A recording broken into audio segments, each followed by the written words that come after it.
Good morning, everyone. Romney Smith at WTOC. Happy Friday to you. Thank you for taking a few moments out of your day to join us to get updates on what's happening locally, regionally, and nationally. We are on various platforms right now, including our website, WTOC.com, the WTOC apps, Amazon Fire, Roku, Twitter, Facebook. So thank you for joining us. Facebook specifically is where you can say hi, good morning. Thank you so much, Cynthia Tisdale, April Matheson, and Antoine Jackson. Hello to you guys. And that's where you can ask a question as well. I'll do my best to get you an answer. If not, I'll go back afterwards and leave a link in the comments section.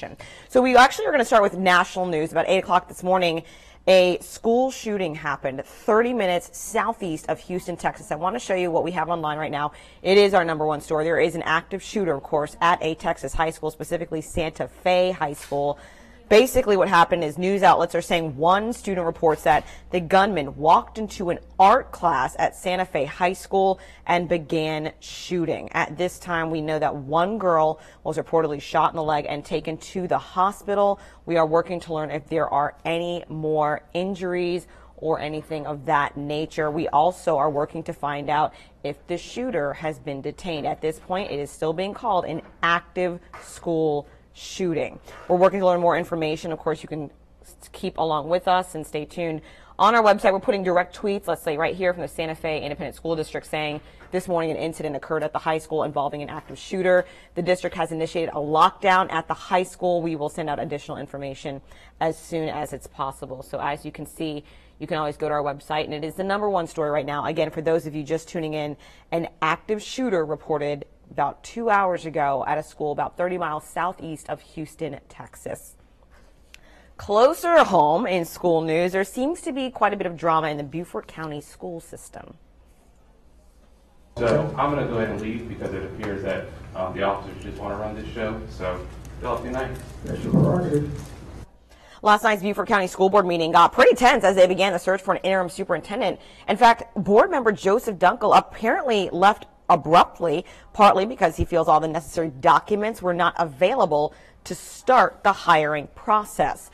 Now, earlier this week, the board and current superintendent, Dr. Jeffrey Moss, agreed it would be best for him to move on from the school district. Dr. Moss still has a little more than 2 months before his time with Beaufort County Schools is over. But moving forward, the board may seem difficult, but ultimately they say the new focus should be student success. We all need to be reminded of who we're here to represent. And we all have things we need to improve on. On June 7th, the school board will meet again to name the committee that will be in charge of identifying the search firm for the next superintendent. As the school board continues to have ongoing issues, 7 of the 11 members are up for re-election this year. The school district's vice chair says the mediator brought in to help settle the board's differences is no longer working with its members. She tells us not all board members decided to meet with the mediator for assessment interviews. We will keep on top of the story and let you know how the superintendent search goes. Now, in other South Carolina news, teachers and state employees in South Carolina gearing up to rally this Saturday. The reason is because they say they want better wages and education at the State House, and that's where they're going to rally. This comes on the heels of North Carolina teachers rallying in Raleigh on Wednesday. The South Carolina State Employees Association says one of the biggest problems statewide is low pay.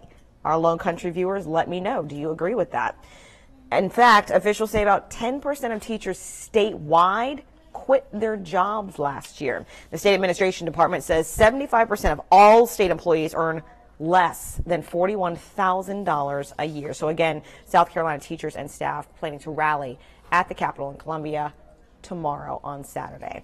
Well, I know a lot of you are planning on going to Tybee tomorrow for the Beach Bum Parade, which should be pretty amazing. It is known, of course, as the South's largest water fight. I've seen video of it because, you know, I just moved here a few months ago and it looks really interesting. We have the weather outlook for those of you wondering if it's going to rain on your parade. We certainly don't want it to, but we want you to know what is going on. So here's a weather outlook hour by hour for the Beach Bum Parade.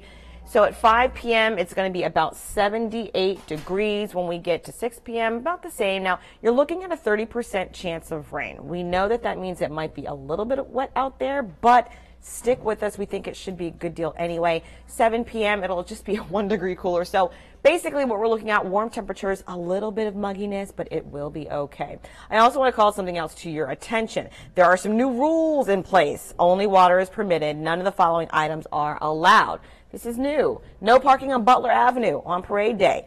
No water balloons or water pressure washers. Those are prohibited. And you can't use ice water and or ice. Don't run into the street. Let the parade be. Don't squirt people who don't wish to participate or are outside of the parade area. Also, you can't squirt parade marshals or law enforcement officers. You can get arrested if you do that. The rules are on our website, WTOC.com. We want everyone to have fun, but please be safe.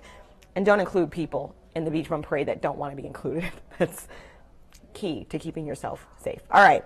I can't end without talking about the royal wedding. Final preparations are underway. We are less than 24 hours away from the big wedding. It is so exciting. Well, this morning, the Royal Palace announced that Prince Charles will walk Meghan Markle down the aisle. As you know, her father had to pull out for embarrassment reasons, and then it turned into health reasons. He won't be able to attend. Her mother is already there meeting the Queen today. We're also learning more about the cake. An American-based baker who actually has a shop in London will make the cake. So the royal wedding cake designer and her team were busy in Buckingham Palace's kitchen, putting the very final touches on the cake. Claire Patak, who runs a bakery in London, was chosen by Prince Harry and his fiancée Meghan Markle back in March to do all the confections for the big wedding. And you know they're going to be fit for a prince and princess. And we are not just talking about your regular old vanilla cake or almond wedding cake. This will be special. So it tastes delicious, I hope, I think. We have a lemon sponge, a lemon curd filling, and then an elderflower Swiss meringue buttercream, which is a buttercream that's very light and fluffy, kind of satiny, super delicious. So the texture is really lovely, and the flavor is quintessentially spring and British.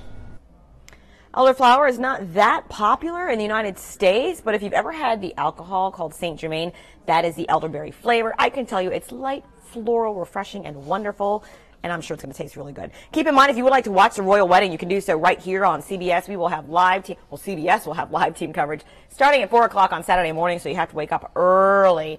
That will push back our regular newscast, so Daybreak will air at 10 o'clock in the morning. I always tell you guys, you can interact with me live on Facebook. We got a comment. Jeff Norris says, what? No squirting the marshals? That's right. That's new this year. They said do not squirt them. Also, don't squirt law enforcement with water at the Beach Bum Parade on Tybee Island because law enforcement says they will arrest you. So, no super soakers to officers. Don't do that. Happy Friday to those of you saying Happy Friday, Robin. We certainly appreciate it. Also, I want to call something to your attention. Jen, if we can go to the iPad real quick. This is the CBS News Twitter account. Again, for those of you just tuning in, there was a school shooting this morning about 30 miles southeast of Houston, Texas, Santa Fe High School. That school is still on lockdown. They have not at this point caught the shooter. So just something for you to keep in mind. National news breaking right now. The shooter is still on the loose at Santa Fe High School, 30 miles southeast of Houston. Something we will be following all day long. Hopefully, we don't want any tragic situations there, but we have confirmed that one student was shot in the leg. Still working to learn if there are any other victims in this school shooting that is still considered active at this point in time. You can always follow along with us and join WTOC. I want to be your friend too, Romney Smith TV on Facebook. You can always find us on various social media platforms, but our main thing is our website, WTOC.com. You can also reach us on Facebook, Twitter, Snapchat, and Instagram. We'll be back at 11 with a weather update for you, but until then, ta-ta for now.